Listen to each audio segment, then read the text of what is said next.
This is the video for week 12. Most of the time we deal with lossy files like MP3s and AACs, but there are lossless files like FLAC and others, and this video talks about the differences between lossy and lossless compression. When audio files are compressed to reduce the file size, the compression can be done two different ways, lossy and lossless.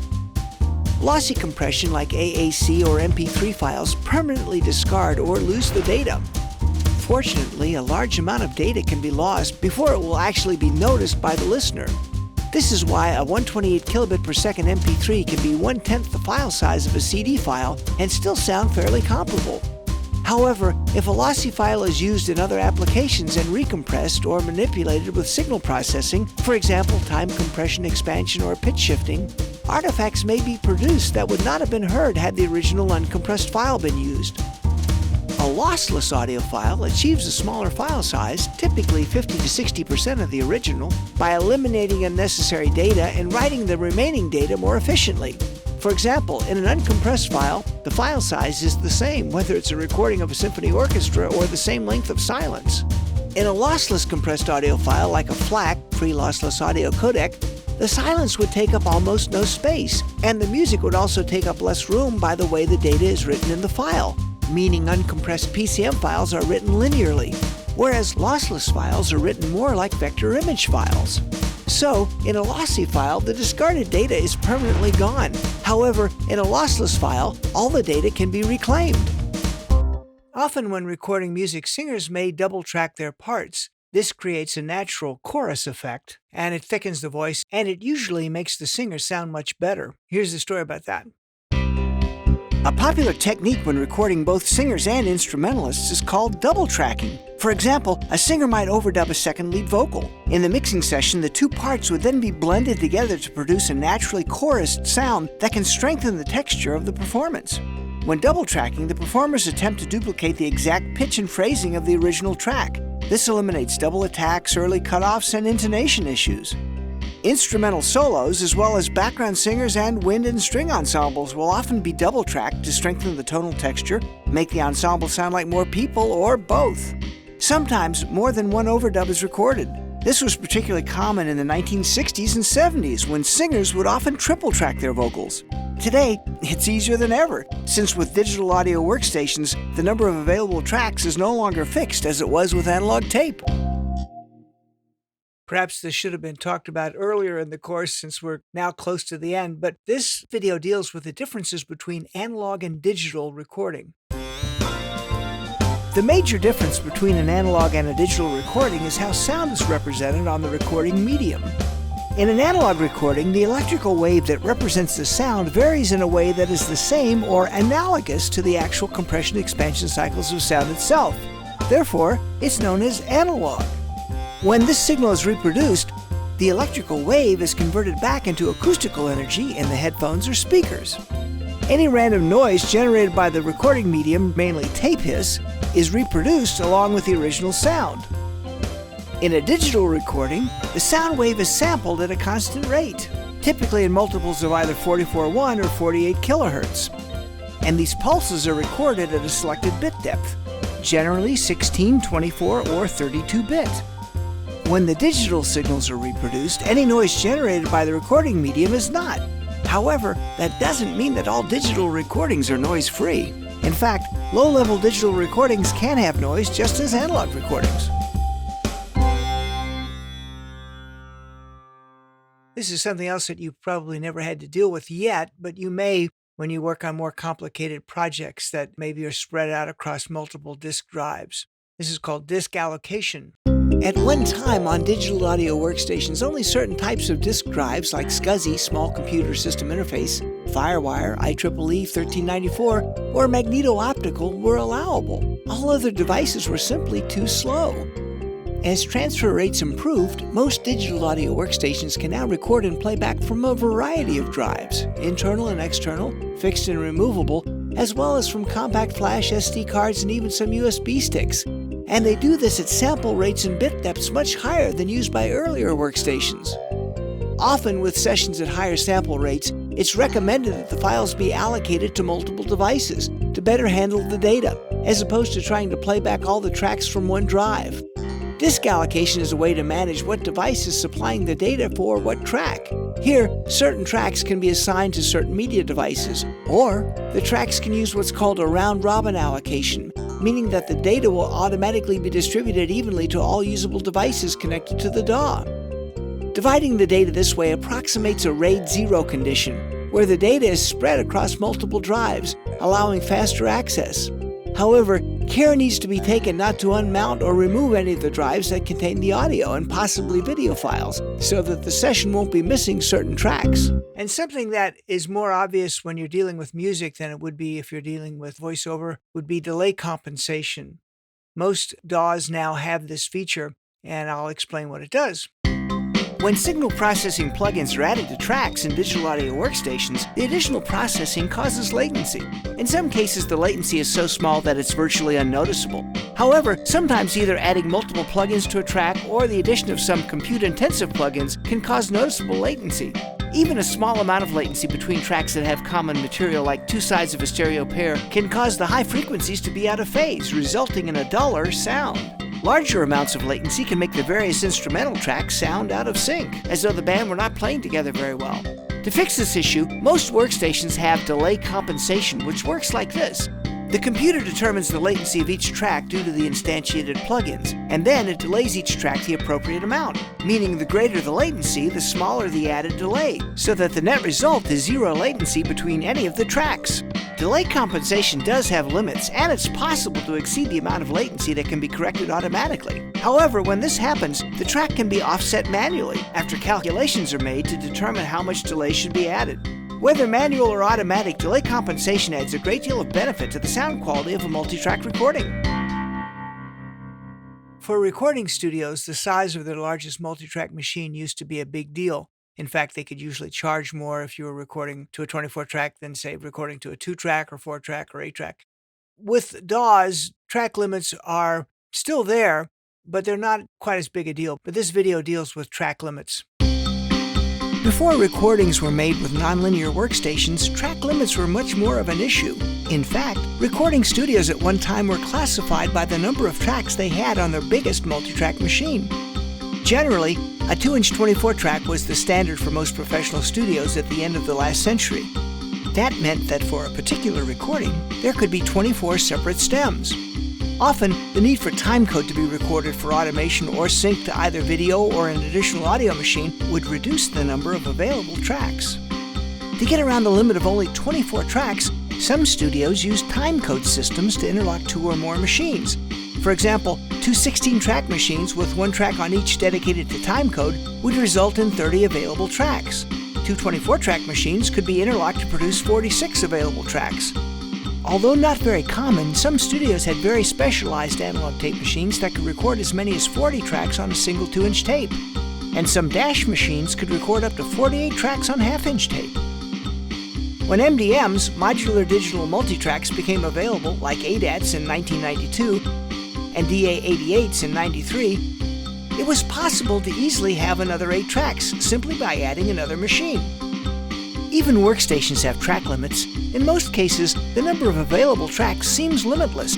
However, at higher sample rates, track limits can still be an issue.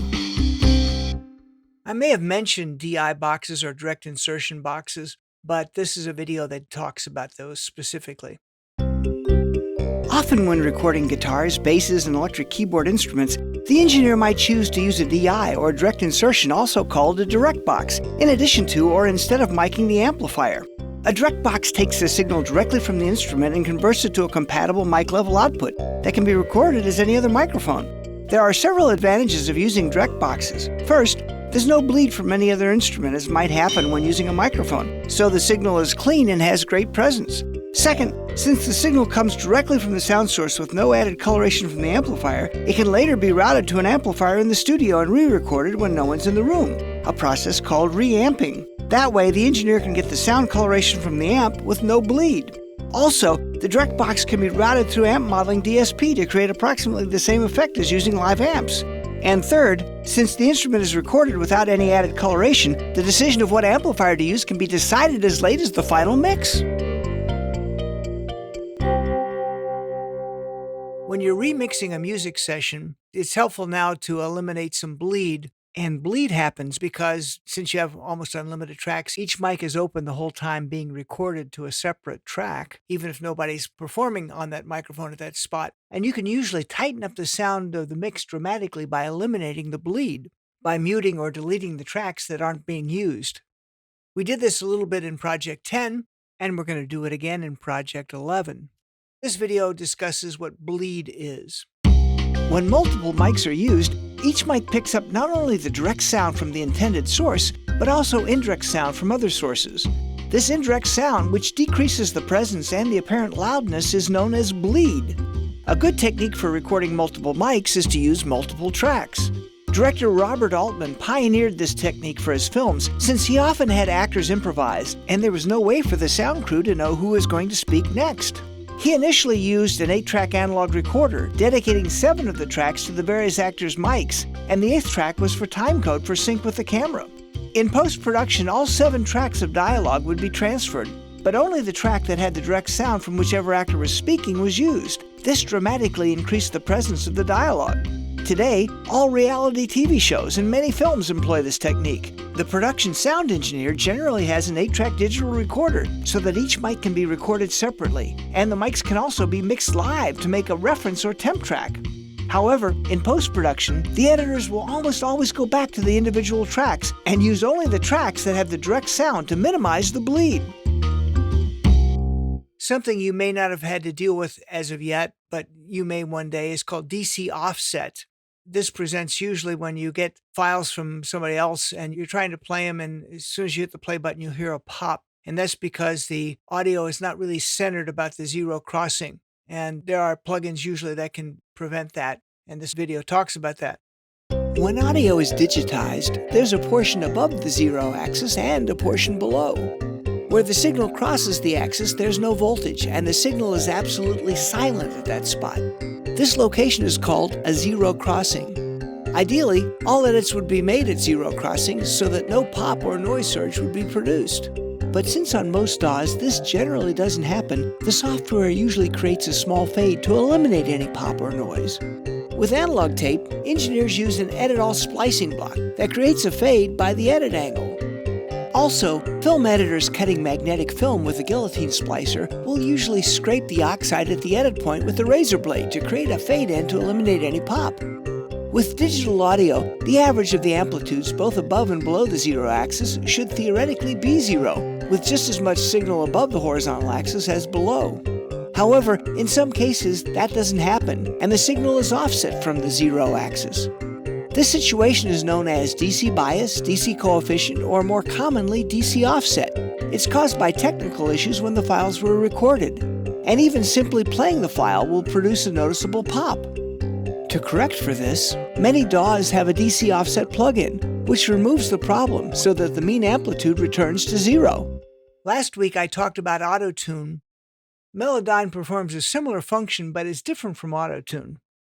Melodyne's not designed to do the robotic voice thing that Auto-Tune does, but Melodyne has one really wonderful feature. It allows you to separate a mono recording into individual notes. So you can basically treat audio as if it were MIDI. Most digital audio workstations can record and mix both audio and MIDI together on the same timeline. Since MIDI appears on the timeline as data as opposed to actual audio, it can be easily manipulated after it's been recorded. For example, notes can be moved to a different pitch. They can be lengthened or shortened. The volume of a note can be changed, and entire notes can be added or deleted. To a degree, monophonic audio signals can be manipulated the same way. However, manipulation was not so easy when the sound source was an audio recording of a polyphonic instrument like a guitar or keyboard, as opposed to a monophonic audio source like a single vocalist or a wind instrument. There was really no way to separate a single note from a group of notes recorded as a mono or stereo audio signal. In 1997, Peter Neubecker began experimenting with this issue. In 2000, he and 2 others founded the company Celemony in Munich, Germany. Their first product was Melodyne, introduced in 2001. Like Antares Auto-Tune and others, Melodyne did monophonic pitch correction. Then, in 2009, Celemony introduced Melodyne DNA, direct note access. This finally made it possible to separate and then manipulate polyphonic audio just like MIDI data. So this is a fairly old Melodyne trade show piece from 2008, but it gives you a good idea how Melodyne operates. Welcome to Direct Note Access, the new Melodyne dimension. In this film, we will show you the revolutionary new technology and give you some insight into upcoming products.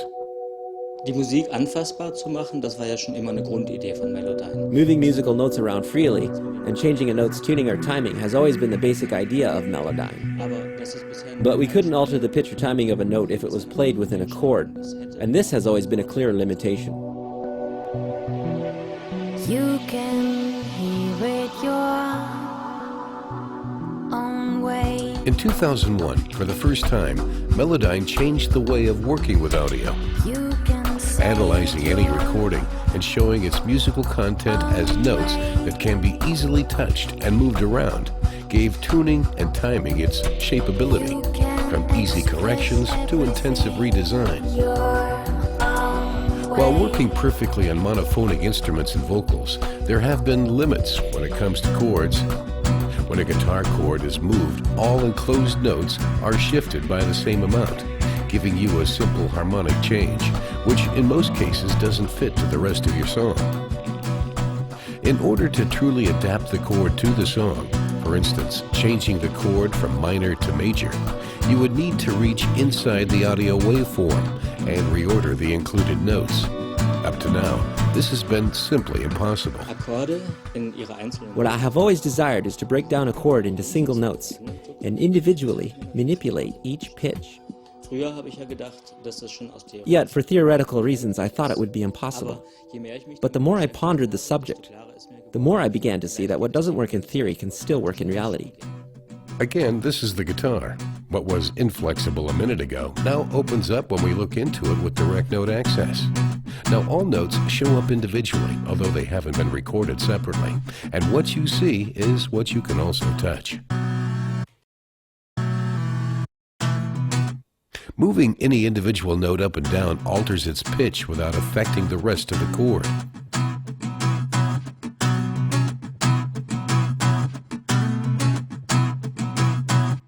Any note can be changed in volume too, or it can be muted. This gives you countless variations out of one single recording.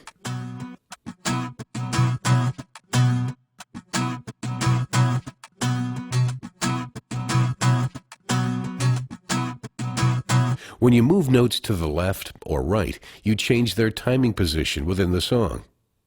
See how the length of the note gets automatically time stretched? Combining these techniques, you can easily isolate single notes out of a very basic chord sample and reorder them to a brand new song idea.